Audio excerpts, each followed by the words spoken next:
Welcome to Medical Logistics 101. Today we will be discussing GI bleeds, when to worry. This video is for educational purposes only. It is not medical advice, does not replace a medical evaluation, and may not apply to your situation. If you have symptoms or concerns, please speak with a licensed healthcare professional. My goal is to help patients-centered healthcare with a map instead of a blindfold, and to explain how clinicians think through these problems in resource-limited settings.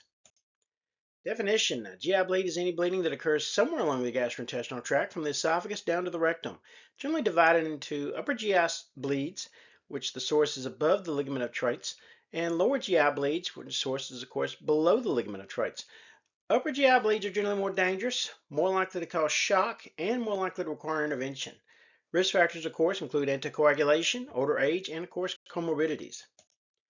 Signs and symptoms: upper GI bleed, hematemesis, bright red or coffee ground emesis, melena, which is just black tarry stools, lightheadedness, syncope, chest or epigastric discomfort, weakness, pallor. Example would be bleeding esophageal varices.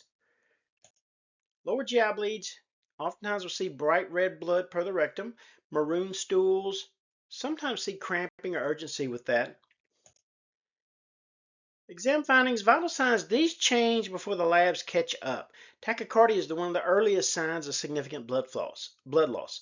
Hypertension, late finding, and a dangerous finding if you see it. It means you're probably well into a significant amount of blood loss at that point. Orthostatic changes, again, another early finding. I would check orthostatics, blood pressure, heart rate, lying, sitting, and standing, and that's going to be an early finding as well. Tachypnea, increased respiratory rate, that's more of a compensatory mechanism, but you do sometimes see that as well. Interpretation: if the vitals look bad, the patient is bad, even if the hemoglobin is normal. There can be a lag before the labs catch up. Exam findings: general appearance, pale, cool, clammy skin, diaphoretic, weak, fatigued. Altered mental status in severe cases, and especially in elderly patients, may have kind of a washed out or gray appearance if there's been a significant amount of blood loss. Abdominal exam: most GI bleeds don't have dramatic abdominal findings unless there's a secondary process going on. The abdominal exam is not going to have typically the guarding or rebound that you might see with, say, appendicitis. Epigastric tenderness: consider ulcer or gastritis. Ask about NSAID use. That's oftentimes a big one. Patients will give you a history of using daily NSAIDs, like ibuprofen. Right upper quadrant tenderness: consider varices from cirrhosis. If you get that history of cirrhosis, and they've had some symptoms suggesting an upper GI bleed, be on the lookout for esophageal varices. Diffuse abdominal tenderness, I would think about other causes like ischemia or colitis. Guarding a rebound, not typical on the abdominal exam with GI bleeds. If you find it, think perforation or another surgical process that's also going on. The rectal exam: melena, black tarry stools, sticky stools, think upper GI bleed. Bright red blood, think lower GI source. No bleed at all does not rule out a bleed somewhere along the GI tract. Hemorrhoids can be a red herring. You may see some mild bleeding with hemorrhoids, and sometimes they can be heavier, of course, but does not usually explain large volume bleeding. And it's something that you have to keep in the back of your mind. Just because you see bleeding hemorrhoids, don't make the assumption that that's your source. Rectal exam guides the source, but never the severity. Upper GI, think about with the differential diagnosis: peptic ulcer disease with upper GI, as well as gastritis, esophageal varices, Mallory-Weiss tear from severe emesis. They've been vomiting pretty severely. You can't have a Mallory-Weiss tear at the esophageal junction. Esophagitis, and of course, cancer should always be in the back of your mind, particularly if there's been a history of intermittent bleeding over a period of time. Lower GI sources include, of course, diverticulitis, hemorrhoids, angiodysplasia, colon cancer, of course, a common problem that's increasing these days, colitis, and of course, polyps.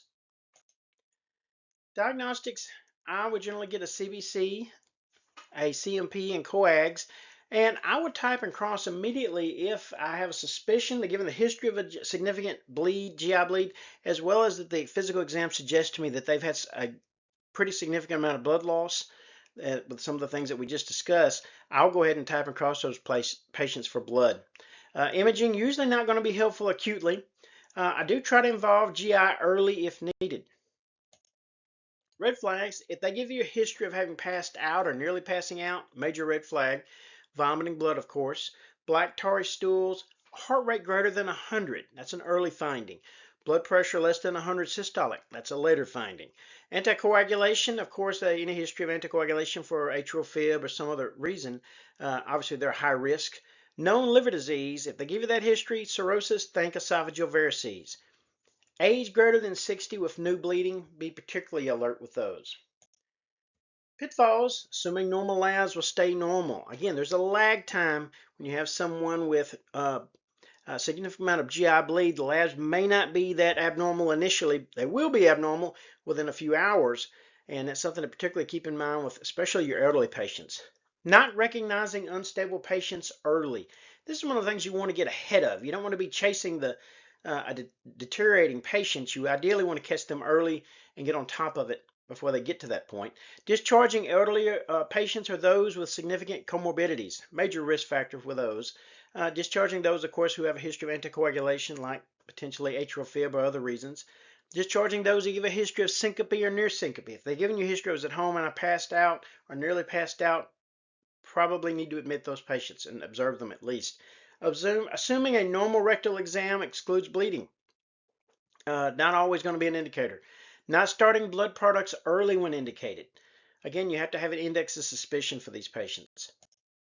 Disposition. The ER role is really to stabilize first and diagnose second. Knowing exactly where the bleed is coming from is not the first priority. First priority, of course, is stabilizing the patient. That may frequently mean 2 large bore IVs, fluids, blood transfusion when ready. Reverse anticoagulation if needed. And of course, sometimes we get proton pump inhibitors like Protonix for upper GI bleeds. Involve GI early and possibly CT angiography if the source is unclear. Not typically something I do, but it is potentially something you might have to do. Typically, we'll admit patients if they're on anticoagulation. Obviously, if they're hemodynamically unstable, have abnormal vitals. Abnormal labs, recurrent bleeding, suspected upper GI bleed, pretty much all of those should probably be admitted. Liver disease, varices, these people have a potential to go bad quickly. And of course, elderly patients with comorbidities would strongly consider admitting with if they have a history of GI bleeds. And possible discharge if you have a young, stable patient who has an unremarkable exam, small, self-limited lower GI bleed, normal vitals, no change on their orthostatics exam, blood pressure lying, sitting and standing, heart rate lying, sitting and standing, normal hemoglobin on their lab work, no history of anticoagulant use. Again, even with the younger patients, I would definitely consider admitting upper GI bleeds as they can rapidly worsen. In closing, if this is the kind of content you find helpful, please like and subscribe. If there are topics you would like to see covered, you can email me at medicallogistics101@gmail.com. Remember, the danger isn't always what you know, but rather what you can't afford to miss. Thank you.